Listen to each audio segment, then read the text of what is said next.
Ahmaad. And we're the Hoods. Welcome to Hood Tales, where we take you through the ups, downs, and merry-go-rounds of millennial marriage. What's good? It's the finale. It's the finale show. All right. I don't know that. It's the finale. I don't know where they came from. Last one of Last episode of season 4. We'll be back in another 10 weeks. And starting up with season 5 with another 10-week run. So catch us back. That'll be what, in the end of June, beginning of June? I don't know, I can't count. But you get my point. 10 weeks off, 10 weeks back on. So we can get content, do other things. You know, let the little users, amen. Yeah. But if you have made it thus far, thank you so much for watching. So much. Oh my God. We appreciate every viewer, every listener, every share. Every comment that's like oh, we enjoy the podcast. Or we literally just went out to dinner, what, Saturday? Yeah, to celebrate Ahmaad's birthday with the family. And my father-in-law was saying, he was like, I really love the podcast, y'all. And we was like, yeah, thank you so much. We appreciate you, brother. Yeah, and he was talking about how he told his friends about it, and like so some of them were started listening, and they was like, man, your son sounds just like you sometimes. It was cracking up, and it was like, and he does. Yeah. And he does. But yes, if you have been watching us or listening or telling anybody about us, we greatly appreciate it, because this does not continue to be a thing unless we know we are providing value. Therefore, being told about the value in which we are providing. Yes. So I appreciate it. Appreciate it so much. Yes. Truly, more than I could ever imagine. Yeah. Anyway, so today, we are going to be talking about how representation matters. Yeah. And our favorite representation from TV and movies and what they've taught us. So, because I was like, you know, let's end it a little lighthearted, okay? Mm-hmm. And also because I feel like we've talked not a ton about TV relationships this season, but we did a little bit. Because I did a full kind of deep dive on Jim and Pam. Yeah, sure. Not specifically about like their entire relationship, but that specific last season. Mm-hmm. And I was like, you know, it's like because I'm such a TV head, like there are a lot of things to be learned from TV. We've talked about Beth and Randall. Like the things are to be learned for representation elsewhere. Because no matter what your representation was within your household, we all are watching TV. Mm-hmm. We all are watching movies. We all are seeing representation, good and bad, and the things that we want to take from that outside of our home. Yeah. And how it shapes us. So Mozzies, what are your top 3 representations of marriage and relationships that you've seen? Because I am an avid watcher of the Jamie Foxx show. Yes. Love Jamie Foxx shows. So shout out to all my Jamie Foxx watchers. You watch it like I watch The Office. I'm still watching it right now. Yes. Turn up. I think I'm on season 1, episode 3 right now. I swear to God. Probably. You're literally always watching so serious. So Aunt Helen and Uncle Junior for sure. Okay.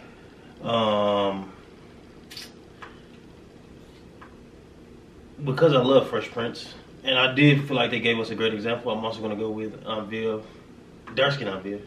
And Uncle Phil. Okay, what's your third one? Is this in order? No. Oh, okay. Not at all. Nah. Mm-hmm. If you switch 2 and 3, it will be. But my third one was gonna be or is. Mm-hmm. Sorry. My favorite, one of my favorite TV shows of all time, and I mean that wholeheartedly. Top 5 for your boy. Sinclair and Overton from Living Single. Okay. Yeah. It's a good list. It's a quality list. How about you? My top 3 are Jay and Michael Kyle. Now, immediately. They are my number 1.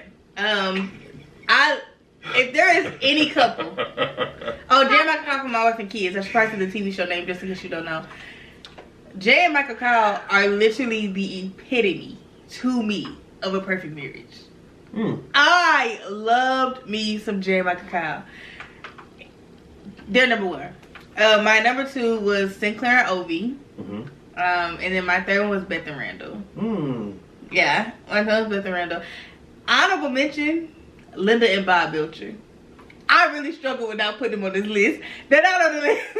Linda and Bob Belcher, them people, animated cartoon or not, Bob's Burgers is an amazing show. You should watch it. Them Oh, chef's kiss. As far as when it goes to like displays of marriage. Like, it's a comedy. It's about them little bad kids. But it's still so freaking good. Anyway, it's not about them.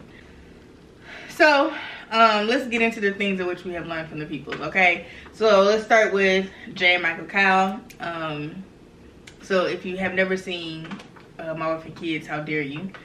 It is streaming on Netflix and Hulu. So, go ahead and binge with all 6?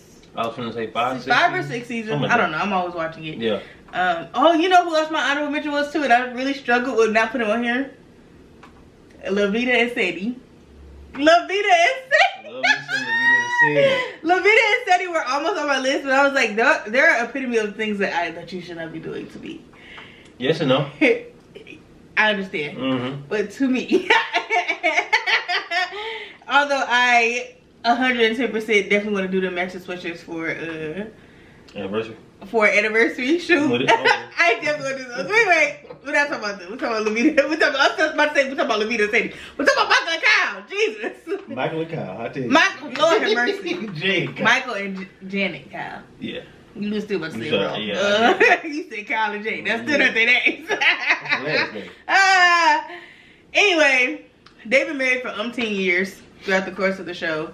And they have 3 hilariously stupid, funny kids. And then it's stupid. Because all 3 were a little slow. Katie was the saving grace. Oh, God. And she wouldn't break either. No. Okay? They had to bring in Franklin Aloysius Mumford to brighten up the show with the mentals. Anyway, I love them. I love them because one thing about them, they worked as a team to handle the bad kids. And as a team in which truly letting each other do what they did best, when Michael wanted to go through his antics of punishing them kids, Jay let him. When he was going too far, like when he put Junior in that garage, she said, "You're doing too much now." Okay, now he was still out there in that garage, but you better ease up off my baby, okay? Because we're not gonna have this. When she went to go on her own antics, like when Claire took that car, and she seen it at the mall when she was there. Oh, I'm gonna steal my car back. And he let her. Like they truly parented them bad kids together. And they were the epitome to me too of also helping each other build. Because Jay always had a steady, career job or whatever. And then she was also supporting Michael while he was building his trucking business.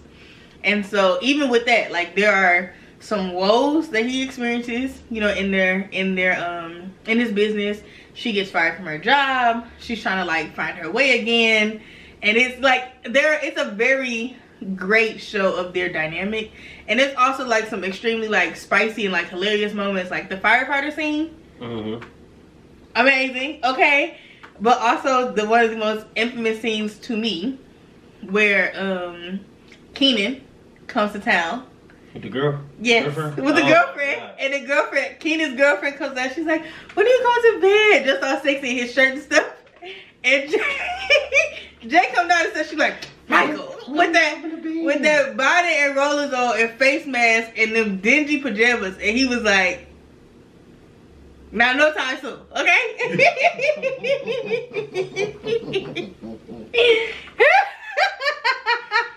Boy, and it cracks me up so bad because the relatability of it all is really so funny. Hilarious. Because this is also the same woman that will pull the sexy firefighter lingerie scene the next day.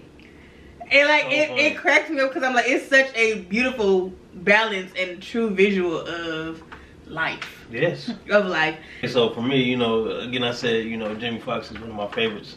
But Aunt Helen and Uncle Junior, they always had this, like whenever things would get tumultuous in the show, they would get closer.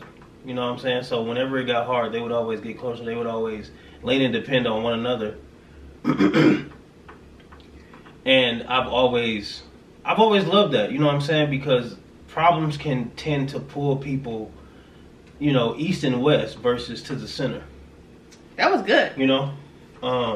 So that's always been something that I've taken away from them, and I've always loved that. Anything else? And, okay, so in the show also too, there were plenty of times to where you would see Aunt Helen and Uncle Junior get real spicy in the show. They'd be like, hey. Specifically, Aunt Helen got this part in the show where she was like, I can't remember the episode, but she was like, I didn't know what you was talking about, because I get off in 10 minutes and, we can go upstairs and and I was like, you see what I'm saying? That's what I'm talking about. You got to keep it spicy. Keep it spicy. Also, one of my last point for Uncle Junior and Aunt Helen is grow together. So there was an episode where Junior was so fatigued and he was tired all the time and he was falling asleep here, and Helen, she was so energetic. She was running. She was working out with a trainer. She was going to Bible studies. She was hosting Bible studies. She was mingling out in the club. And Uncle Junior, he don't know how to keep up. He like, man, I don't know what to do, because you're ascending and I feel like, I'm descending. I don't know what to do. But they really brought it back together to show that just because one of us is growing doesn't mean that you aren't. It just means that I'm growing. And I think that that's paramount for life itself, because y'all not going to be growing together all the time. You're not going to sometimes your wife might be growing quicker than you, or it might just be their turn. You know what I'm saying? So really, more than grow together, I think it's just standing in the sun. Yeah. My brain said, "This is my season for grace, for favor." Yeah. You my dog. That's what good. This is my season to reap what I have sown. Please, I hate Will Murphy. Anyway. No, that album. Anyway. You Are My Strength. Yeah, it is the same album. That album bangs. I'm pretty sure it is. The album bangs. That's literally what my brain kept saying. We was like, it's just your season. And then you said it again. I said, that's it. That's a song. Anyway, since we both had Sinclair and Obi, I feel like we should do this one together. For sure. For me, I love Sinclair and Obi. Woo woo woo woo woo woo. Come on now. Woo. Okay. I love Sinclair and Obi, but I feel like a lot of the one of the biggest lessons that I get from watching Sinclair and Obi, especially now as an adult and like as a married woman, is how important the village is for your relationship. Yes. Like, and also, I mean, we learned this with Max and Kyle as well, but specifically with Sinclair and Obi, is just how important their village was to them. Like, there was no trying to cause no dissension. There was no nothing. You know what I'm saying? It was truly we're rooting for y'all because we love y'all, period. Yes. And so I absolutely love that aspect, which of course is like one of the biggest foundational aspects of living single, period. But that particular notion around the two of them as they were dating, as they were about to get married, like all of that is like, it makes it so warm inside. I absolutely love it. I love that a lot. That was really good. I know, right? Yes. For me, one of the things that I got from Sinclair and Overton, and I've always got this from them, even as as adolescent, is that too? No, we was adolescents. We was kids. I mean, the show wasn't even on the air no more. We were watching it. As an adolescent. Is love can be easy. Like, you see Overton and Sinclair, they get together, and it's just so... It really, from like first, when they first meet each other, like, it's just there. It connects and it grows like immediately. I can't even say it's like a flower. It was really like a weed. Like, that mug just kept sprouting at every turn. Because as soon as she met the handyman, oh, he's cute, and it was on and popping from there. And so very rom-comish. Yeah. But also, some people need to be able to experience that and know that like love can be easy. Because I feel like I won't say our love. No, our love is easy. Yeah, for sure. Our love is easy for sure. But I feel like our love is easy, which is another thing with Sinclair and Obi, because the foundation of friendship and how important it was to them, and then also to us. I think is part of what makes love being easy. Yeah, is because there's already a foundation of that there. That makes sense. Yes. Even just platonic, there's a foundation of that there. That's true. Back at one. So the song by Brian McKnight. Yeah. But no matter what Overton and Sinclair went through, they were always coming back to each other. We fighting about X, Y, and Z. No, girl, we coming right back together. You know what I'm saying? We gonna fix this. We're gonna work through this. We're gonna heal from this or whatever it is. But right back together. I like it. How about you? I said all my ones. Yeah, yeah, I did. Oh yeah, you did. What about Uncle Phil and Dark Skin Aviv? Also, so funny. I want to know why you specifically were like Dark Skin Aviv only. And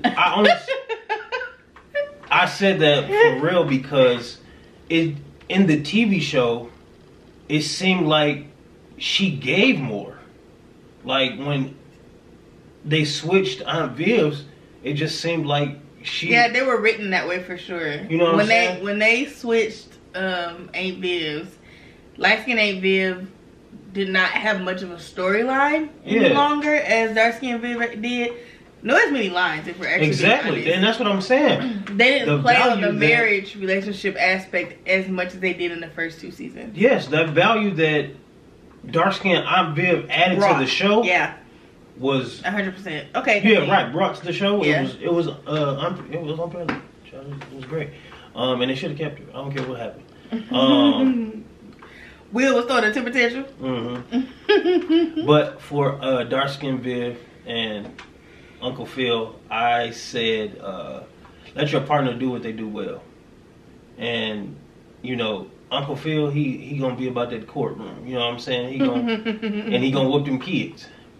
But the one thing that Aunt Viv did well that was so beautiful in the show, and why I said she added so much value, she will get them kids together. They definitely were more afraid of her than they were of him. Come on now, and she never raised her voice. Mm-mm. So I'm like, when she talking to you, she gonna tear you up just like this here, okay? And when you get done, you gonna feel like scum of the earth. And you gonna go do what she told you. No, I don't say she made them feel like scum of the earth. She didn't make them feel like scum of the earth, but you get what I'm saying. You know what I'm saying? I've always loved that. So like whatever your partner does best, you might be a great stay-at-home dad, and your wife might work well being out in the world working. Let your partner do what they do best. My wife does not like washing dishes, but she know how to cook some food. So I'm gonna wash them dishes. And I wash dishes well. I had to wash dishes twice last week. Mm-hmm. Oh my God, I hated it so much. I complained and come back. You see what I'm saying? Because primarily she's not the dishwasher, I am. You know what I'm saying? And I will leave them. I want y'all to know I'm a living testament. She'll leave them. I will leave them. Also, my last point for Aunt Viv and Uncle Phil is that build together. I think as the show went on, you got to see glimpses of how they came up and how they got to where they are. Aunt Viv took care of the kids while being in school, and Uncle Phil,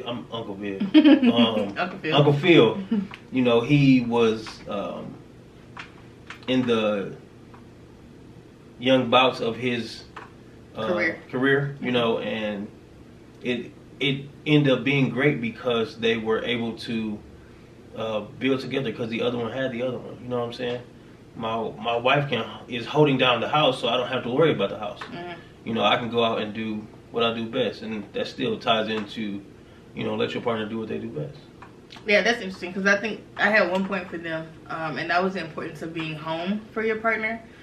Because I feel like over the course of specifically Dark Skin Aviv's time on the show, there were a few episodes that come to my mind immediately in which he just needed his baby. Mm-hmm. Like truly, where the episodes ended with them laying on the couch or laying in the bed, and him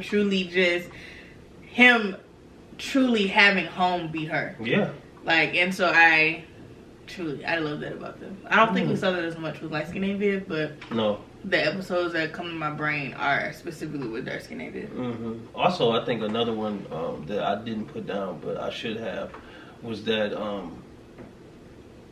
having individuality in your marriage does not take away from your marriage.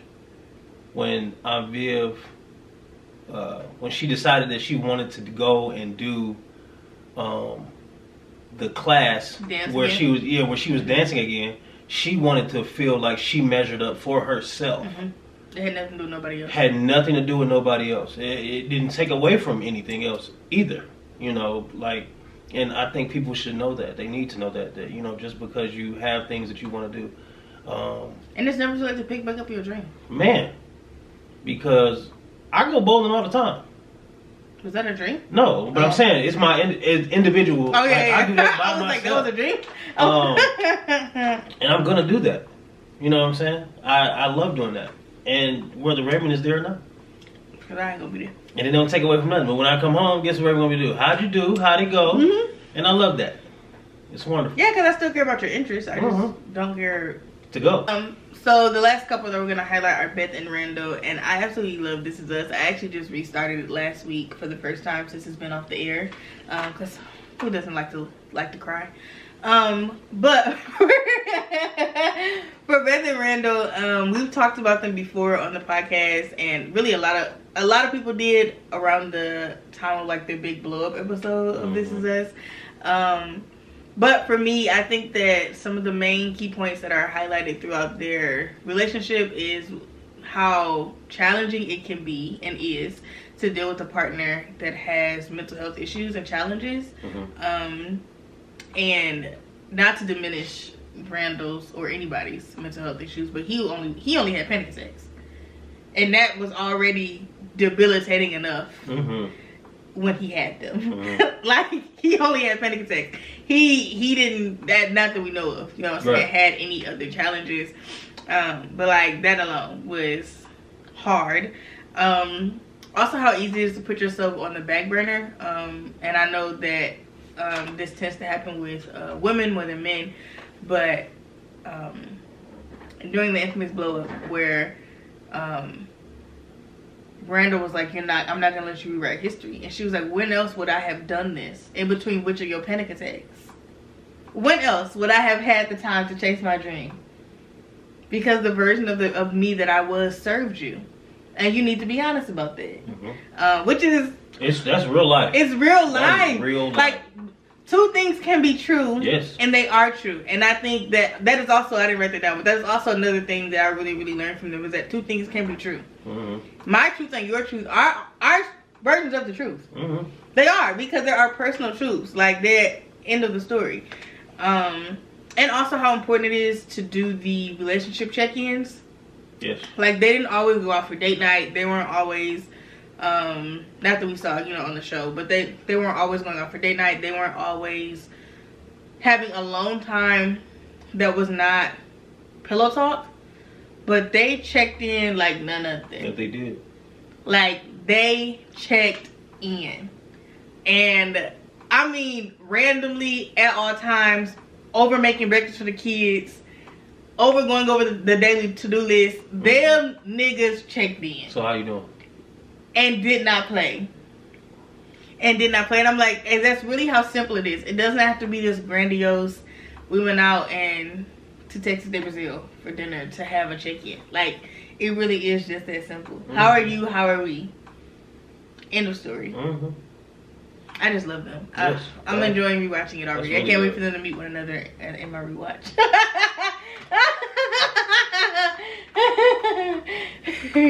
I'm so excited for them to meet one another in my rewatch. I love you so much, girl. I tell you. Do you have anything else to add? No, I don't think so. Do you have a hood highlight? My hood highlight. First of all, I took a gas you this, so I have time to get this together. So I don't appreciate that. But my hood highlight for today would be that I don't want to phrase this. that options for representation, both good and bad, are everywhere around us. So it does not matter what you grew up with in your family of origin or your personal household. Like, good examples, things that you can take from everybody, whether you go to church and see folks that have been married for 50 years and that man don't never come to church or not, or you grew up watching Martin or Martin Kids or Living Single or the Huxtables or the Jeffersons. Like, there are a gazillion and or even Good Times, okay, but like there are a gazillion different representations of specifically Black love, okay, out there that you can take things from to apply to what you want for your life, want for your marriage, even just learn. Like, even though things are scripted, like, everything's not extremely fictional. So, you know, there are always things to be gleaned from the world around us, which we live in. That is really good. Thank you. Mm-hmm. Do you have a hood highlight?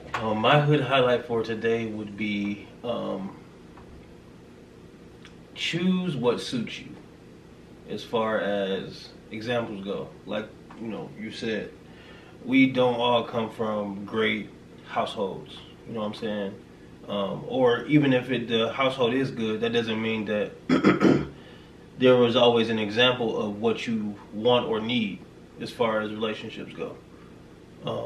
But because we have these TV shows and other things throughout life, you can pick and choose, hey, I want to work on that for our relationship, or I want to do this for our relationship, you know, whatever, you know, but choose what suits you. You know, you might get your building together from Aunt Viv and Uncle Phil. Mm-hmm. You know, you might get your